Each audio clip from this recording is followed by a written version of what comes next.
So, Catherine, welcome to the Happier at Work podcast. I'm so delighted to have you as my guest today. I've been kind of following your path, let's say, on LinkedIn for, I'm not sure, a couple of months. It could be a year, it could even be a couple of years. With the pandemic, it's kind of hard to tell with all of these things.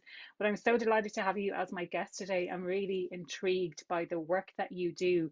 Do you want to give listeners a little bit of a flavor of what you do and how you got into what it is that you're doing today? Sure. So thank you for the invitation. I'm happy to be here. And yes, so I coach. I'm a leadership coach for selfless leadership, and I think we'll be talking about that a bit more. Um, and I've been doing this for about a year. And before that, I have 20 years of work experience in all sorts of internal and external roles as a consultant externally, but also internally in companies, mainly in organizational development. Mm. So lots of experience, agile transformations, change management, making work a better place for people for 2 decades. Um, so it's since 2017, I'm an independent consultant and coach, and for the past 8 months, my super specialization, and I'm completely focused on this selfless leadership coaching. Yeah, yeah. And we'll come on to that in a second, but I'm intrigued with all of your, a couple of decades of experience. What were the major issues that you saw in organizations? And I love this idea of like making work a better place. That's what I'm all about. What would you say were the major issues that you saw in the organizations that you worked in or that you worked with or you worked for?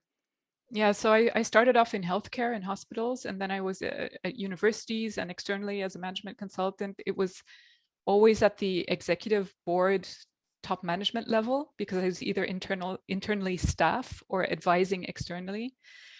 And unfortunately, these were all typically the same types of people, with a few exceptions.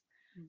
And to be honest, the only thing what I saw most of was ego, posturing, and power in probably in that order as well.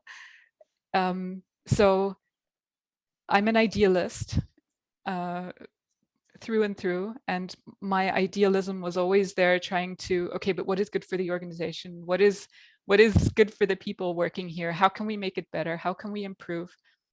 And my work, if I would sum it up, was running up against power and politics and egos in this Yeah, desire, yeah, in this idealism. yeah. So could I assume then that they were very much self-focused, that they were into what what can I get out of this scenario? How can I get paid more? How can I get recognized more? How can I get more power? Insert Yes, whatever you're looking for. yes. On the other hand, it was even more subtle because this usually was translated into what I want and what's good for me is also best for the organization. Oh, okay, interesting. Yeah, And yeah. was my experience that it was often there was people don't differentiate between their personal needs and the Mm, job. So their identity, their work becomes their identity, and then what they want is what the organization needs. Not always that black and white, but this was often an issue I found. that's really interesting. So they're kind of conflating what they need, and they're not even making the assumption, but they're making the projection that what's best for me is actually what's best for the organization. Yes. Yeah, And really. actually, to be honest, the idealists and other people who were there to serve others Yeah, were yeah. actually doing the same thing, because we were Okay, conflating our ego need to serve, okay. right? Our need for appreciation and doing good in the world with what the organization needs. So we were doing exactly the same thing, Yeah, only yeah, from a, you could say, maybe more positive motivation, yeah, but we were doing exactly the same. yeah. Interestingly, this is kind of a slightly off topic, but I attended a short webinar yesterday evening. It was only 30 minutes long, but it was all about conflict in the workplace and drama and how to kind of get rid of drama in the workplace. And I thought that's quite an interesting topic. So I'll tune in. It was actually one of my former podcast guests, Nate Regier, Mhm. and he shared Cartman's drama triangle. And it sounds like what you're talking about there is the rescuer, where you get this kind of sense of maybe fulfillment or ego boost because you are stepping in and you are the problem solver within this organization. So it's just something that's sprung to mind when you were talking about like you're getting the hit from being the person who is kind of solving the problem within the organization. Exactly, exactly. Mm, And yeah, my whole identity as a change manager, organizational developer was around, well, I'm improving things for other people. Look at me, yeah, you know? yeah. And again, before we get on to this idea of selfless leadership, what was the impact of that sort of dynamic, the power on the people who worked in the organization? So, like, if there were people at those leadership positions, at those executive levels who had this great sense of ego and I'm doing what's best for the organization, what was the impact on everyone else who worked there? Well, it was mixed, right? So it's not that easy to it's nice when we Okay, can put things it's into black and complicated. white. Yeah, Yeah, yeah, yeah. it's complicated. Or the management consulting answer. That depends. Well, it depends, It right? depends. Oh, yeah, yeah, I've heard that a lot. um, so I don't think there's an easy answer. On the other hand, it was I think it had two main effects. On a certain type of people, it had the effect of, well, I'm going to sit back and just do the absolute minimum that's required of me because Yeah, I'm not in this power triangle or in this power hierarchy. I'm not important. My voice is not important. I can't contribute. So I'm just going to do the absolute minimum and find my identity and my joy outside of work. That was one type. The other type struggled to find their own way to deal with this, with the power and the hierarchy and the posturing. So there was a lot of, elbow stuff going on, or people trying to figure out also for themselves, how does my character fit into that? How do my interests and my own needs and what I want from work, how does that fit into this shark tank that yeah, I'm working in?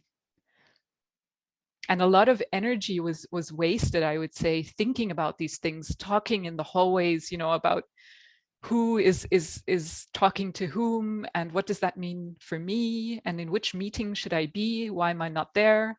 yeah. So yeah, So much gossiping waste. and yeah. It's interesting. It is. They're the kind of things that came up in the session that I attended last night, as I mentioned.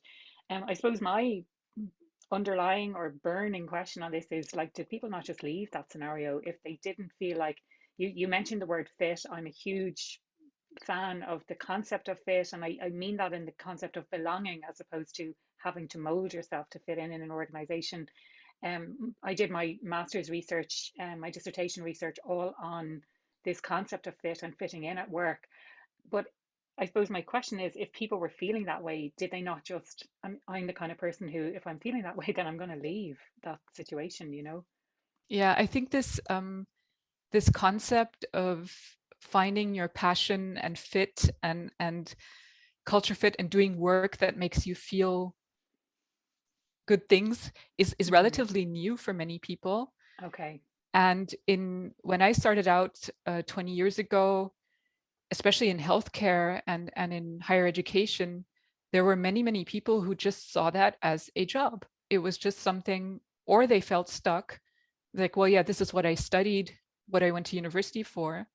I'm here at the beginning of my career or in the middle of it. I don't have the option to leave, or I have a Yeah, young family, or for whatever beliefs they were believing, they felt stuck and they didn't see changing jobs or changing careers as easily as it's seen now. I think that has yeah. changed. Okay, yeah. So it might be a different scenario now. Um, Brilliant. Anyway, without further ado, let's talk about this idea of selfless leadership and maybe how you got into it initially. I know you have a book and I've started reading your book. I'm really intrigued, like I say, by the posts that you've been sharing on LinkedIn and also by just the first couple of chapters within the book as well. I'm just, it's very different to anything that I've heard or read before. I uh, was aware of the idea of servant leadership previously from the masters. We learned about the different styles of leadership, and servant leadership was one that was kind of um, shared with us as a style, but that's about the extent of what I understand about it.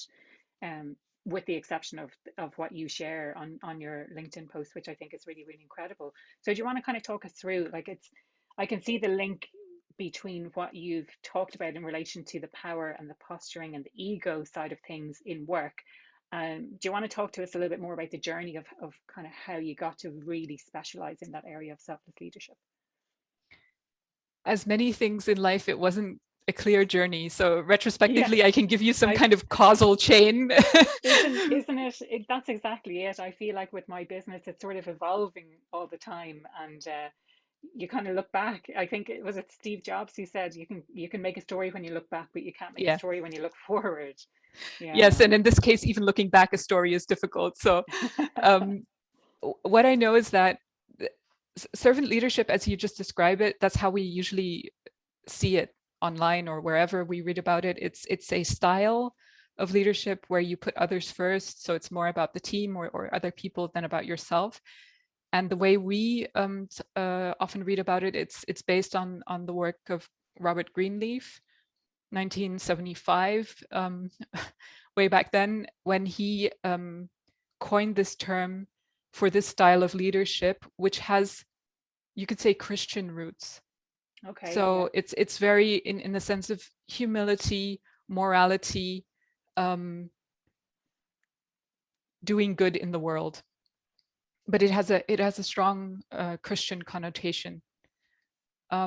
There's a different concept of selfless service, which is sometimes also linked to servant leadership, which is more in the Indian subcontinent. Hinduism, Buddhism has this concept of selfless service to others, actually also as a spiritual path. So you dedicate your work to the benefit of others and expect nothing in return. So that's almost a spiritual practice. So Mm. these are things that we know. Mostly when it's talked about in our context, it's this serving mankind in the role of a leader. But I don't see servant leadership as a leadership style. Okay. So for me, that's why I call it selfless leadership, because I needed a sort of a different term. Mm. And for me, selfless means literally that we see that our true nature is not a limited separate self. Okay. Yeah. Yeah.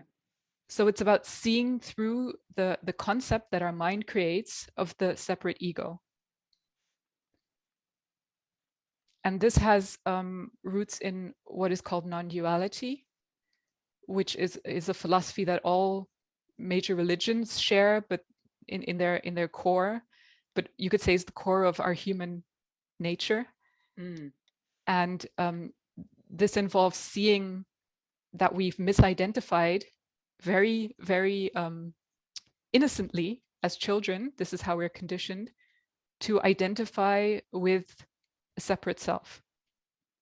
So you're told, okay, you are a person, you have a life, Mm. you're in charge of this life, you're responsible for it, and it's your responsibility now to make the best of it.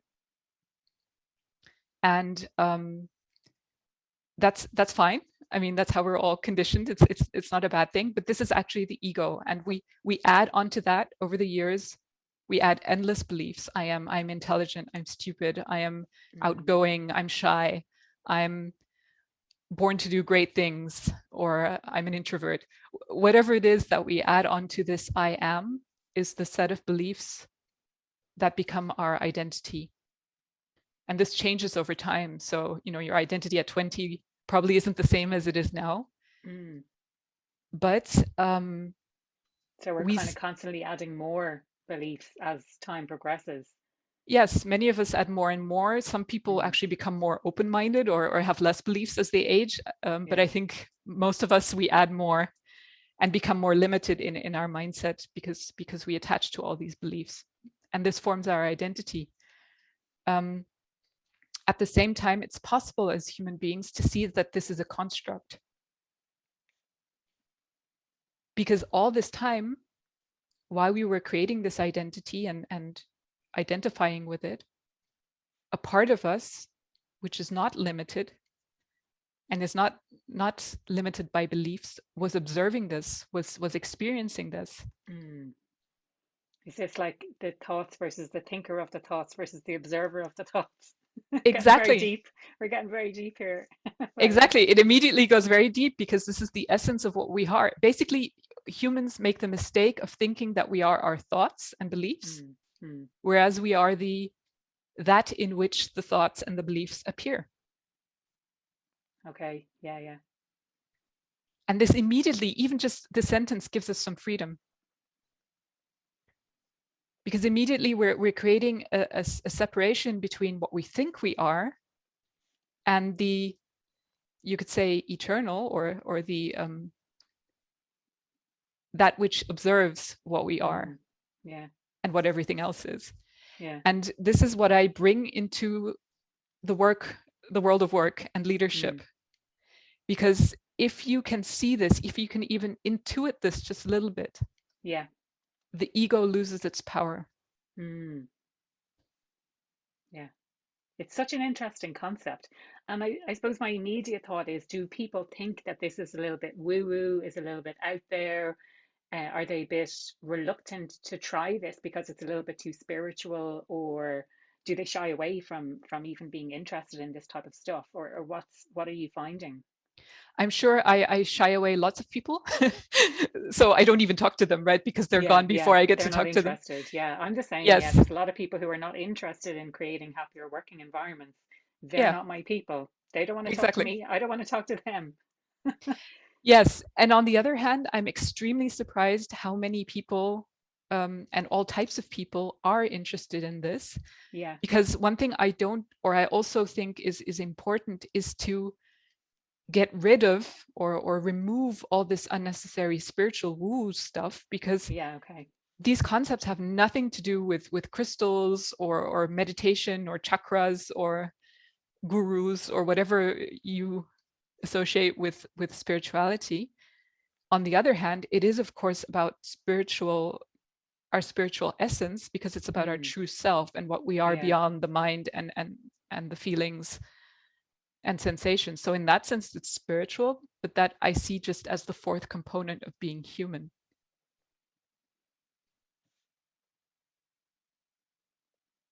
So yeah, I mean, like it's so interesting, isn't it? Like it's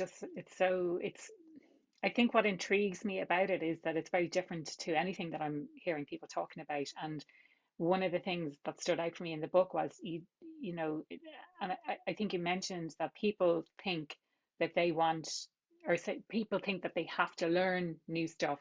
They need Yeah. to, this is a new style of leadership. I need to learn more. I need to do this. And when actually it's the opposite, it's you need to unlearn what you already know. Do you want to talk us through a little bit more about this process, I suppose, of unlearning?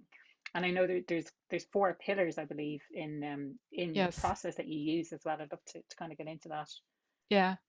So we learn, again, as very small children, that we need to develop ourselves. We have to grow and develop and learn Mm, new things, and this is something that we need to do. We're responsible for yeah. this. So Is we're it stuck in this mindset. yeah, is that not like I have encountered people who are really driven to develop themselves all the time, people who are kind of maybe averagely so, and then other people who are not really that interested. And I suppose when I say not that interested, I'm talking very much in the work context where they're at a certain position, a certain level, and they've no desire to grow, and to develop and to progress in their careers. But and again, maybe this is a belief that I have, but I thought that that's part of what being human is that we're looking always to develop and to grow and to improve, and that things get better all the time. Are you saying that that's not necessarily the case? Yes, that's a belief. Okay. Okay. Yeah. So there.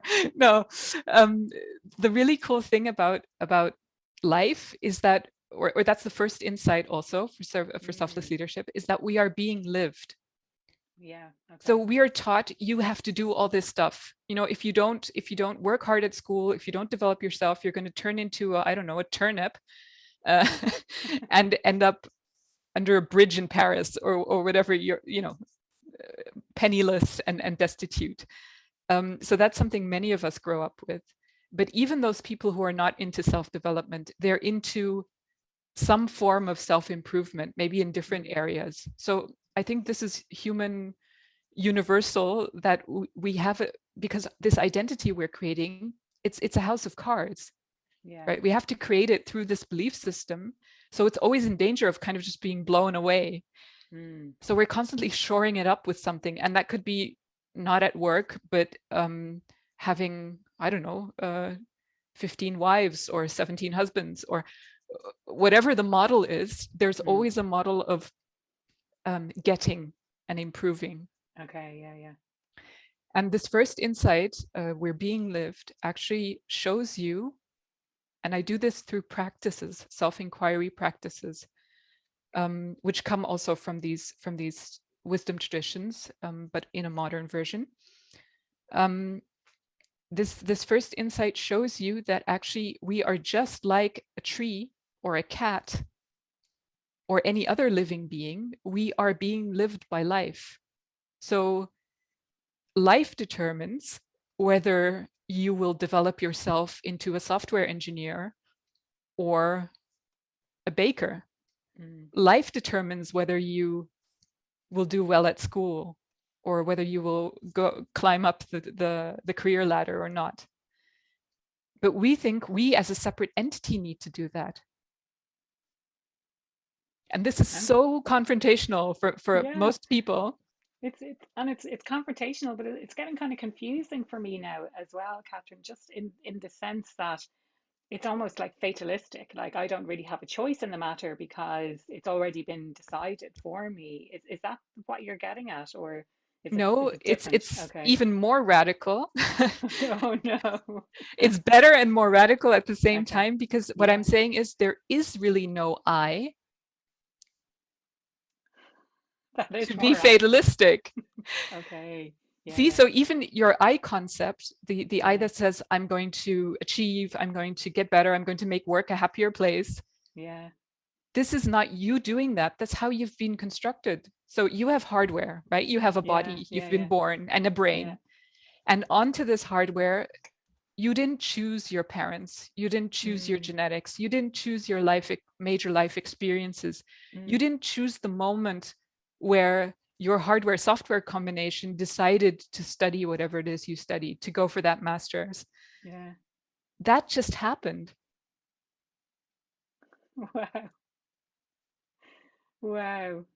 It's starting to it's blowing my mind a little bit Yes, already.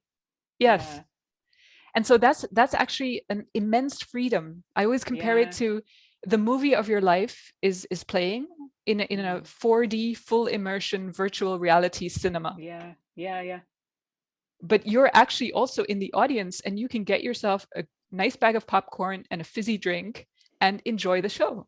yeah. And I'm still trying to wrap my head around this. And it's like, and I have no say in this. There is no I, so that's irrelevant. You shouldn't even be asking that.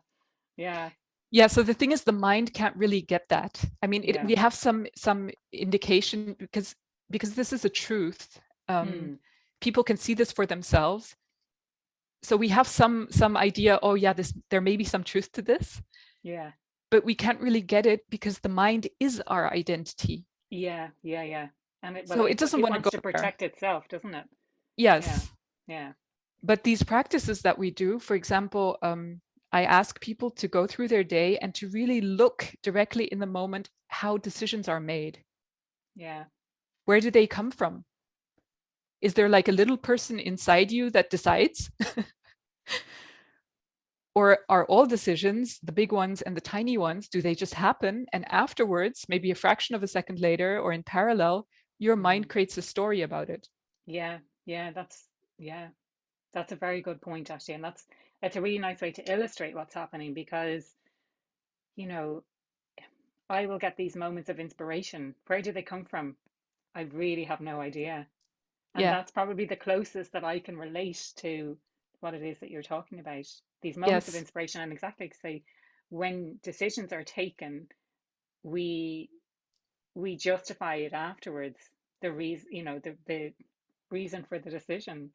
Yeah. Wow, this is it's so interesting, and it's just so different to anything that I've seen people talking about.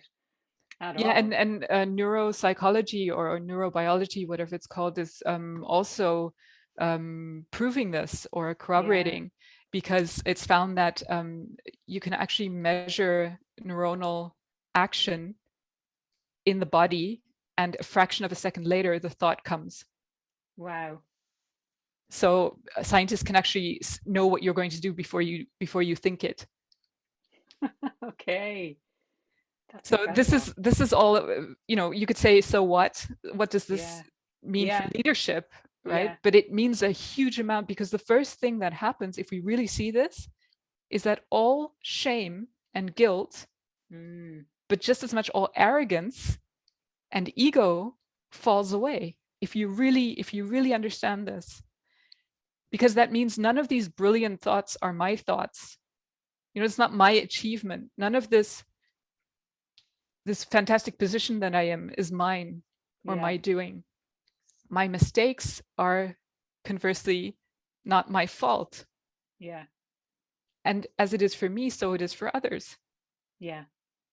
So in the workplace, this already creates half of this list of servant leadership qualities that we're looking for, Yeah. Yeah. that we were trying to train ourselves into. Oh, I have to be, non-judgmental. Well, here it is. You can't be Yeah. judgmental if you've seen that you're not the doer. Yeah. Yeah. And you just take those beliefs away and they're stripped away and this is what you're left with. Yes. Yeah. So I compare it kind of to peeling an onion, instead Yeah. of dressing it up with new layers of knowledge and skills and qualities, or things we're supposed to cultivate, positive psychology, Yeah. although the stuff LinkedIn is, full of, with great tips and advice, things you need to learn. That's dressing up the onion.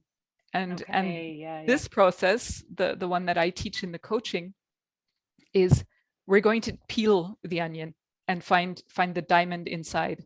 Yeah. Yeah. And we talked about the first, is what do you refer to them as? Is it the universal truth?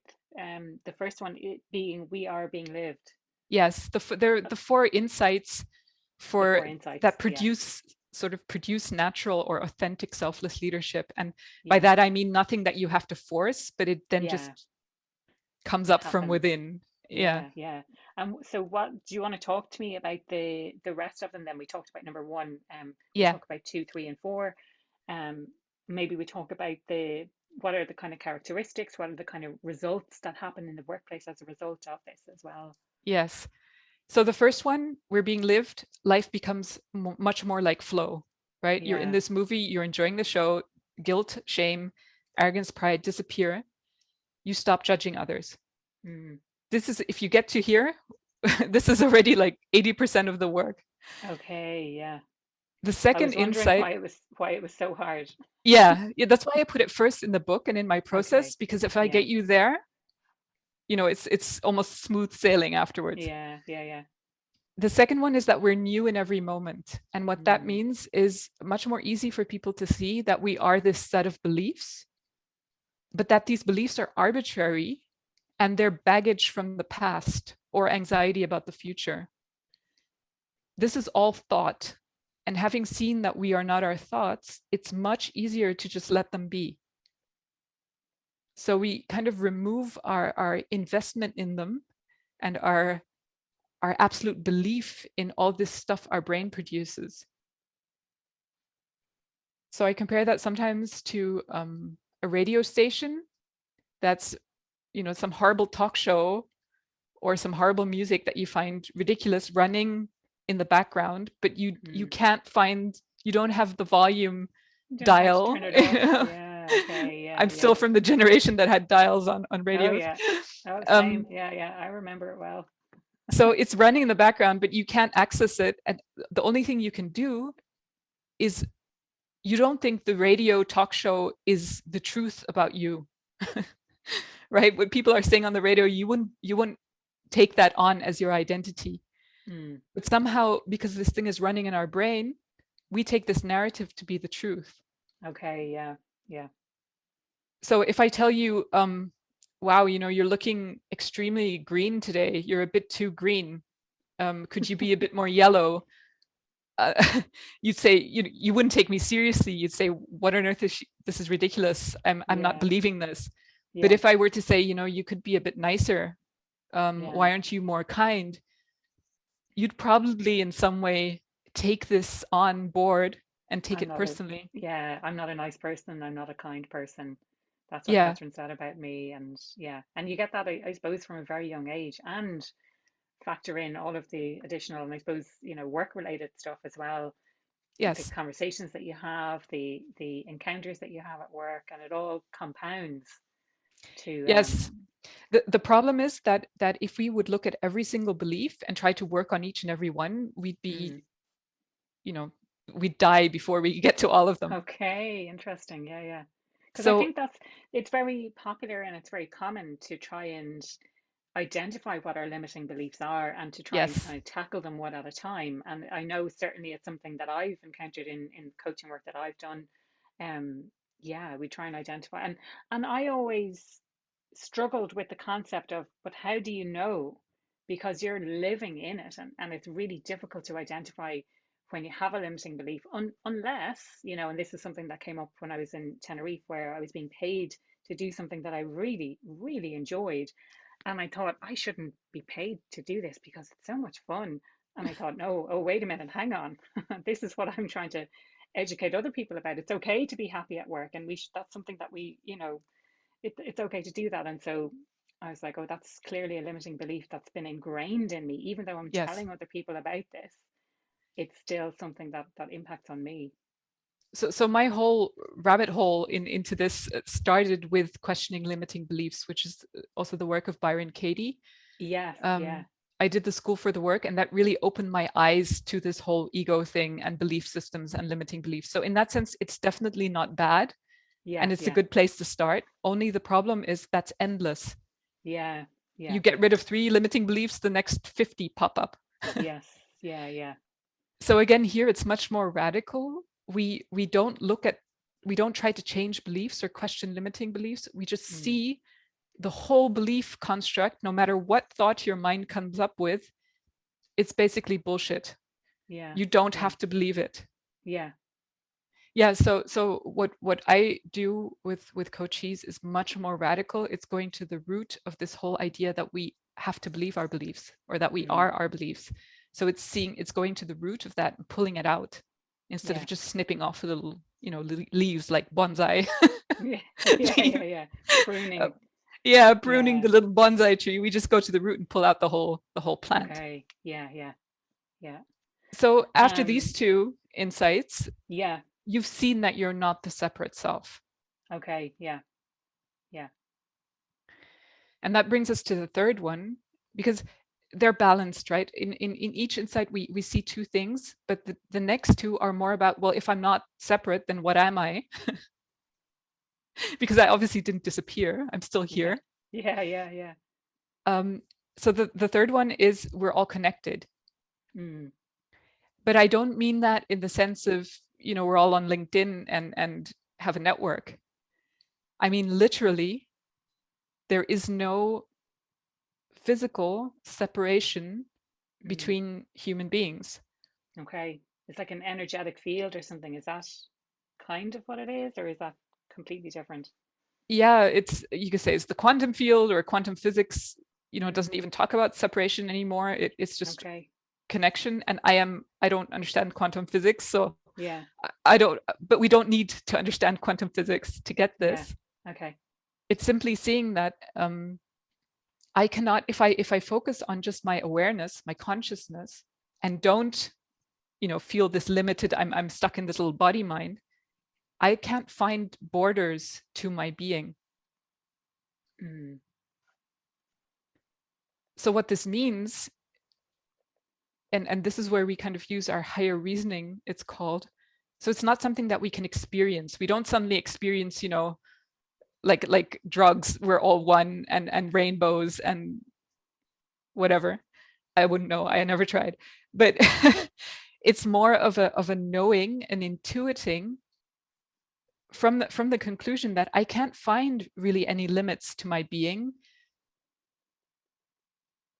I cannot keep up this separateness if I really examine my experience and my knowing. So this is where we move into awareness, and it gets more difficult to talk about because this is Yeah. really something you have to do the practices to see. Okay. To really understand what's going on. Yeah, because as soon Yeah. as we talk and use language, we're talking in duality. We're talking about concepts, and Yeah. concepts are limited. Yeah. So it's about feeling it more so, is it? Or experiencing it Yeah, and although it's being not aware of it. being aware of it, because it's not a feeling. So it's not, you Okay. don't suddenly feel one with everything. Yeah. It's, you see that there is no separation. Okay. And this, Yeah. in a leadership context or in a work context, this makes these barriers of self and other, they become more fluid. Yeah. So it's not so much, here is me and I need to protect this, but it's more, well, here is the emerging field of whatever it is that we're co-creating. Yeah. So all this stuff that we want in agility, for example, excellent co-creation, the emerging future, innovation, creativity, all this stuff that we're trying to force ourselves into, Mm. but doesn't work as long as we feel separate. Yeah. This now actually becomes possible. Yeah. Yeah. So I don't Yeah. know about you, but I've never experienced a team of egos really able to co-create. No. Never. And then they get all No. the instructions, right? Well, let's, here's a tool or here's a workshop to co-create. It Yeah. doesn't work because everybody's stuck in their own little ego needs. Yeah. Yeah. Yeah. But if you see this and these three insights, well, then it becomes possible. Yeah. Yeah. It's so, it's just so like it's very unique, but it's also really inspiring, I think, to be able to talk about this type of stuff. Yeah. Yeah. One of the questions that I had kind of from earlier on is this concept of the true self, and what is the true self? What does that actually mean?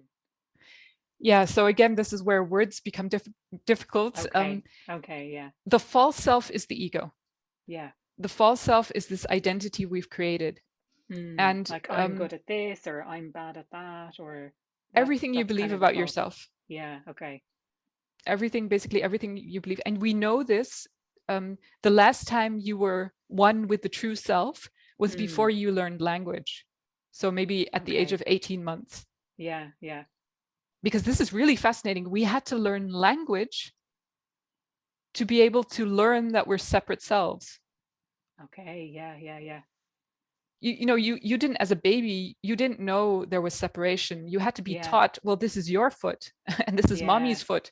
Yeah. Yeah. Yeah. So these things are created through languages and concepts, and it's probably all good for something, but it's not what we really are. What we really are is this true self that is what you could also call awareness. It's the observer or the witness of everything that appears. Okay. And what that is exactly, this is what you can experience or inquire into through these self-inquiry exercises, and then you Mm. discover for yourself what that is. Yeah. Okay. So And is it different? It's different for everyone.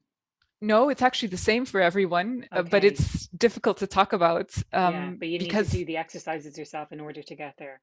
yes, but Okay. the name that is used in non-duality, for example, is awareness, and awareness Yeah. with a capital A, Yeah. because you can also see that it's not my awareness and your awareness. It's Okay. one universal awareness. Okay. Yes. Yeah. Yeah. Yeah. Yeah. And this is where quantum physics, for example, again corroborates that there is one unified energy field, or whatever you want to call it, and this is Yeah. not separate between 7 billion consciousnesses. Yeah. Yeah. it's Yeah. it's Yeah. one universal consciousness. Yeah. And coming back to this idea, so you mentioned it's useful when it comes to agility and co-creating and working, like let's say like working on projects and things like that. What if one person has done this type of work but other people around them haven't done it?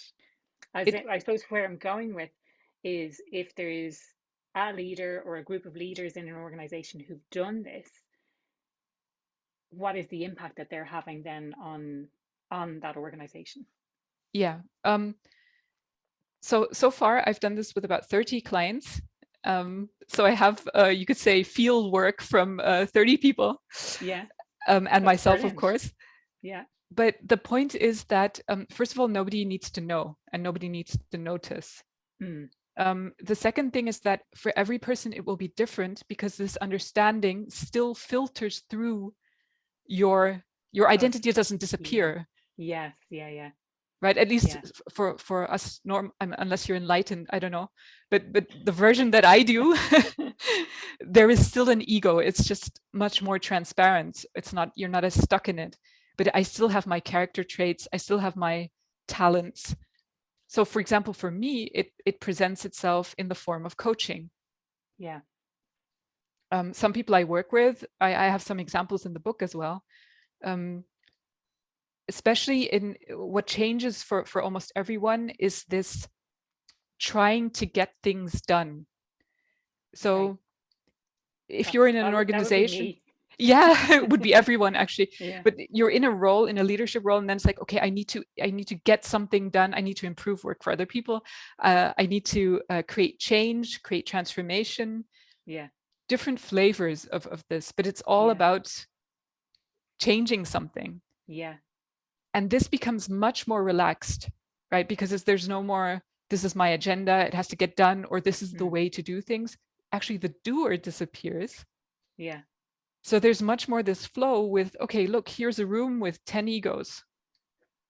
Well, how am I going to flow with whatever is here in this reality and serve in the best possible way? Okay. So Yeah. if people notice anything, it's that you're much less uptight, you're much less stressed, Yeah.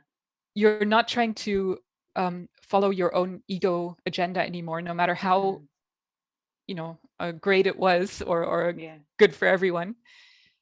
So these type of things tend to change immediately. Yeah. But then how it expresses in what type of work or new endeavors or projects or whatever, well, we're being lived, right? So this now comes through us. Yeah. We get ourselves out of the way, our little ego. And that's why the fourth insight is seeing that what we really are is selfless service, because when we get this identity, well, not out of the way, it's still there, but we can see through it, Mm.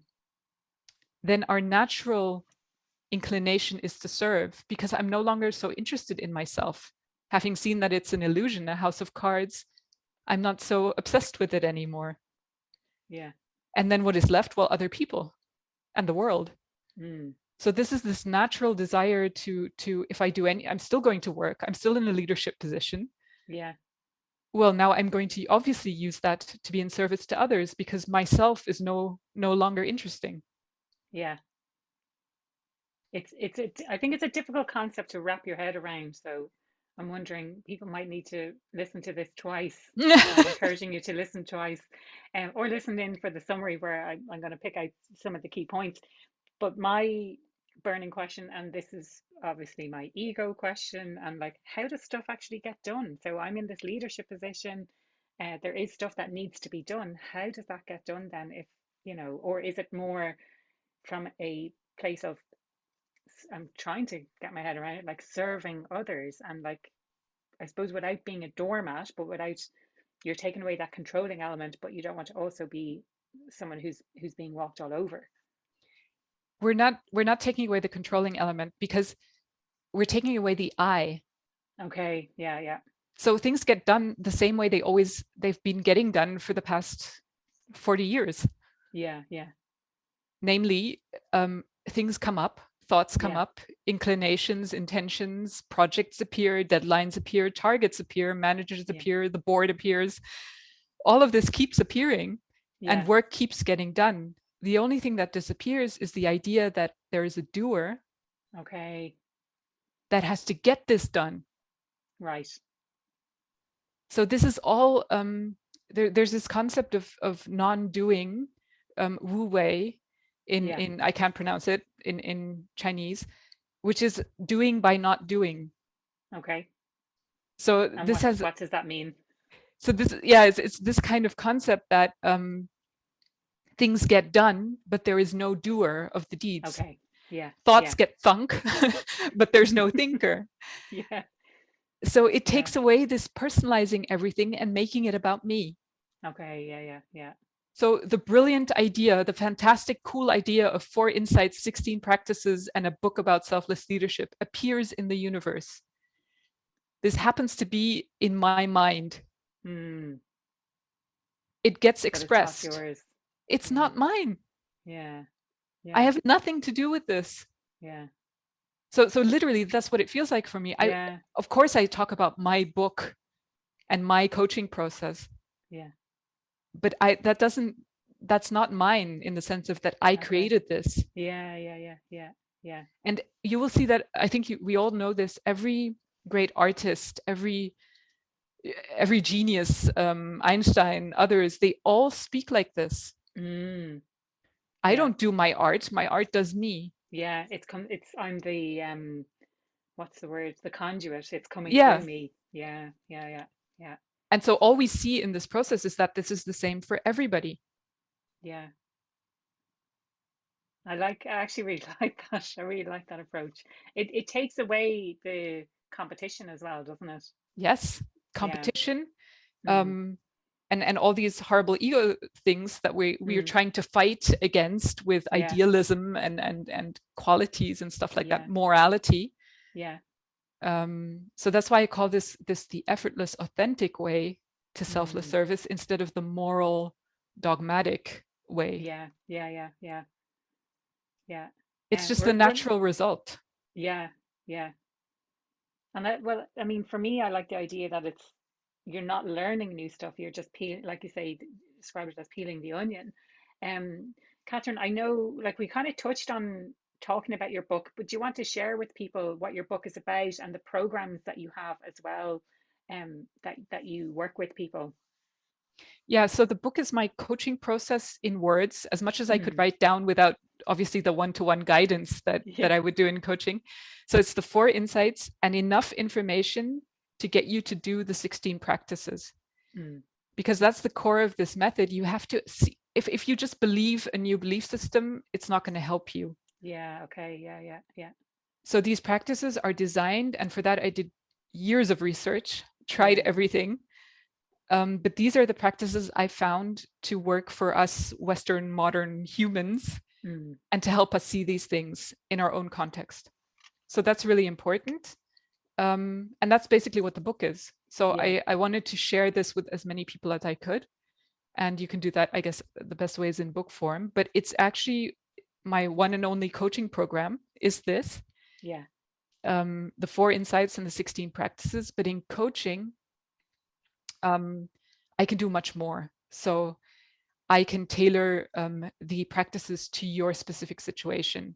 I can Mm, give you extra practices because everybody comes to this from a different angle. yeah. Of course. Yeah. Yeah. For Yeah. some people, we're all connected. Well, yeah, I know that. I never questioned that. And other people, they're like, well, no, this is crazy stuff, and then I give Yeah. them Yeah. extra practices to help them see that. Yeah. So this is always very individual. And because this is about things we haven't learned, it's not thoughts or knowledge. Yeah. So a lot of the coaching is validating what you find out because Yeah. people think, well, is this it? Yeah. Is this what I'm supposed to see? Well, yeah, that's what you're supposed to see. You've already seen it. Yeah. Yeah. Yeah. So that's what I really do in the coaching, and there's nothing better for me in this world than to get to this moment where the popcorn pops. Yeah. Yeah. Yeah. People People are see like, it, and years of stress and frustration fall away. Years of yeah. this trying to be someone they're not, or trying to Mm, improve themselves, just drops away. yeah. And I get texts, like people saying, because that's something I do in the coaching, we text every day Yeah. while people are doing these practices. So there's like live guidance. Yeah. And they will say things like, well, all of a sudden there's no stress. My team is not fighting me anymore, Yeah. Yeah. because people notice.